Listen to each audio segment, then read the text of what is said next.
오늘 본문에는 예수님께서 예루살렘으로 올라가시는 도중에 제자들에게 자신의 죽음에 대해서 말씀하시는 내용이 나옵니다.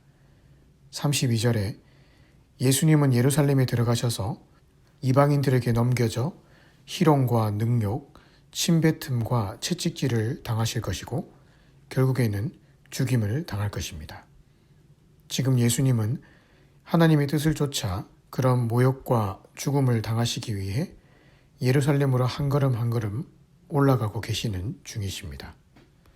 이 말을 들은 제자들은 너무나 큰 충격을 받았습니다. 왕으로 이 땅에 오신 분이 어떻게 그렇게 비참한 죽음을 맞이할 수 있는가? 너무 이해가 되지 않았기에 34절에 제자들이 이것을 하나도 깨닫지 못했다라고 기록합니다. 사람은 가끔 앞으로 닥칠 감당할 수 없는 큰 충격적인 이야기를 들으면 현실을 부정하거나 외면해버리는 경우가 있습니다. 제자들이 지금 그런 경우인 것이죠. 제자들이 희롱, 능욕, 침뱉음, 채찍질, 죽음 이런 단어를 몰라서 예수님의 말씀을 깨닫지 못한 것이 아니라 만왕의 왕이 되셔야 할 분이 모욕적인 죽임을 당한다는 현실이 도무지 받아들여지지 않았던 것입니다. 이들은 자신의 눈앞에서 예수님이 발가벗겨지시고 뙤약볕에 9시간 동안 매달려서 비참하게 말라 죽어가는 모습을 봤을 때야 비로소 이 말씀의 뜻이 무엇인지를 알게 되었습니다. 그만큼 예수님의 순환과 죽음은 제자들에게 받아들이기 힘든 문제였습니다. 그렇다면 정작 그런 수치와 고통, 죽임을 당해야 할 당사자였던 예수님 자신은 과연 어떤 마음이셨을까요? 마태복음 26장에 나타난 예수님의 겟세마네 기도를 보면 알 수 있듯이 십자가를 눈앞에 둔 지금 이 시점에 예수님의 마음은 그야말로 고통 그 자체였습니다. 잠시 후에 벌어질 그 폭력, 능욕, 수치와 조롱도 예수님의 마음을 짓눌렀겠지만 아버지 하나님으로부터 버림을 받고 외면 당해야 할 것을 생각하니 견딜 수 없는 고통이 찾아왔습니다. 예루살렘으로 한 걸음 한 걸음 더 가까이 나아갈 때면 그 속의 짓눌림과 고통도 한 걸음 한 걸음 더 가까이 찾아왔을 것입니다. 마치 도살장에 끌려가는 소처럼 수치와 모욕과 죽음의 자리로 나아가시는 예수님의 발걸음은 결코 쉽지 않았을 것입니다. 그럼에도 불구하고 35절에 보면 예수님께서 묵묵히 예루살렘을 향해 한 걸음 한 걸음 걸어가시는 모습을 볼 수 있습니다. 누가복음 9장 51절에는 예수님이 마음을 굳게 결심하시고 예루살렘으로 가셨다라고 표현합니다. 쉽게 말하면 예수님께서 이를 악물고 예루살렘을 향해 가셨다는 말입니다. 자, 그렇다면 여기서 굉장히 중요한 질문을 하나 던질 때가 되었습니다. 왜 예수님은 죽음이 기다리고 있는 예루살렘을 향해 이를 악물고 마음을 굳게 결심하면서까지 가셨을까입니다. 그것은 바로 나를 향한 사랑 때문입니다. 그것을 요한일서 4장 9절과 10절은 다음과 같이 말씀하고 있습니다. 하나님의 사랑이 우리에게 이렇게 나타난 바 되었으니 하나님이 자기의 독생자를 세상에 보내심은 그로 말미암아 우리를 살리려 하심이라.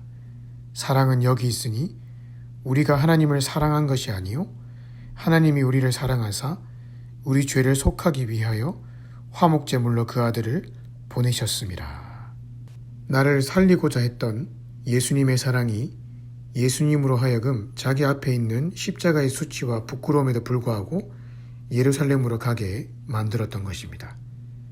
어떻게 보면 아무 잘난 것 하나 없어 보이는 나를 품에 안아 주시기 위해 하나님은 자신의 하나밖에 없는 독생자를 십자가로 내동댕이 치신 것입니다.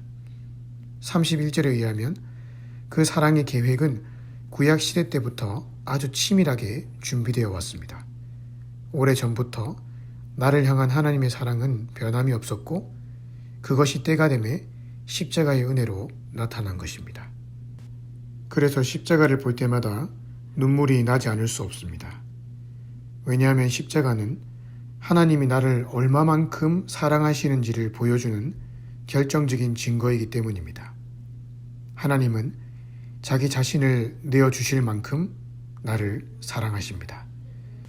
더욱이 매번 하나님의 마음을 아프게 만들고 내 정욕을 따라 살아가는 못난 나 자신의 모습을 볼 때마다 이런 어리석고 못난 죄인을 위해서까지 보배로운 피를 흘려주신 예수님의 은혜에 감격하지 않을 수가 없습니다. 그래서 오늘 본문에 나타난 맹인 거지와 같은 나의 삶에도 소망이 있는 것입니다. 맹인 거지가 치유받은 것을 그의 믿음 때문만이라고 생각해서는 안 됩니다.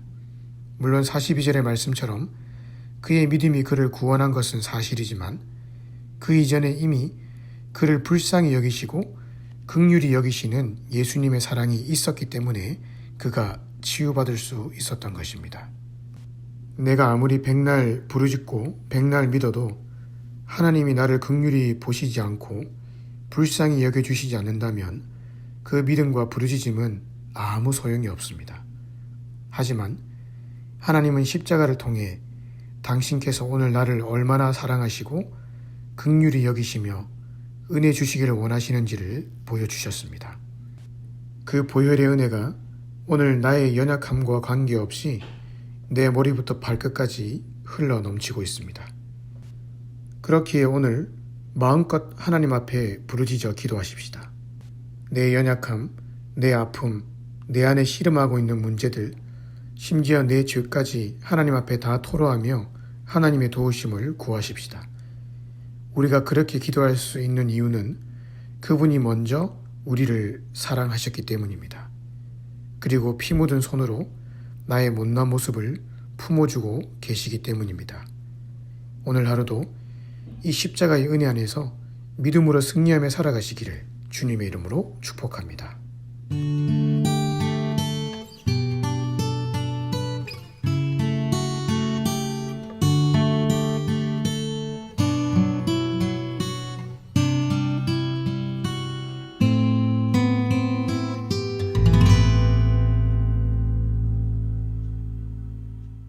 갈릴리 작은 시골길 따라 우리에게 오신 주님, 그 겸손하고 깊은 마음 사람들 알지 못했지만 그 빛이 우리 가운데 오사 우리의 어둠을 비추시며 우리가 있었던 어둠에서 우리를 구원했네.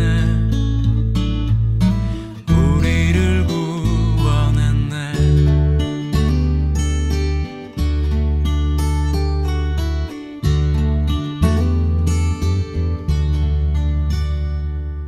그분 가는 곳 그 어디든지 하신 말씀 무엇이든지 그 눈길 닿는 이 누구든지 세상의 것과는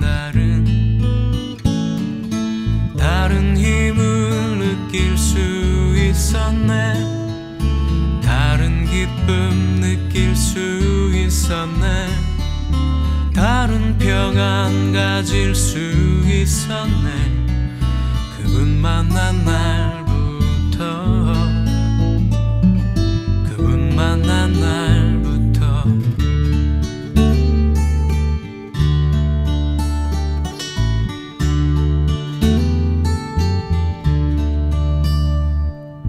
가진 것 아무것도 없다는 것, 내세울 이름 하나 없는 것, 지은 잘못이 많다는 것, 건강치 못한 것도 아무런 문제 되지 않았지. 이미 우린 그분의 형제였네.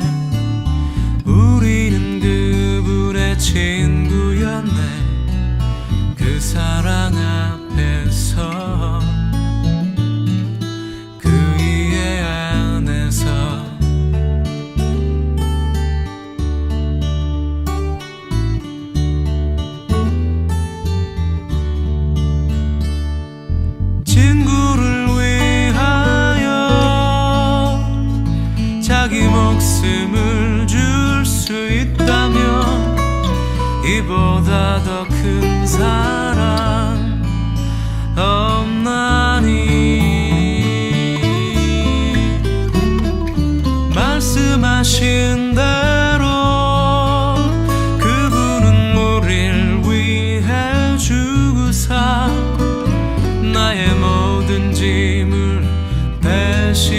지신 하나님,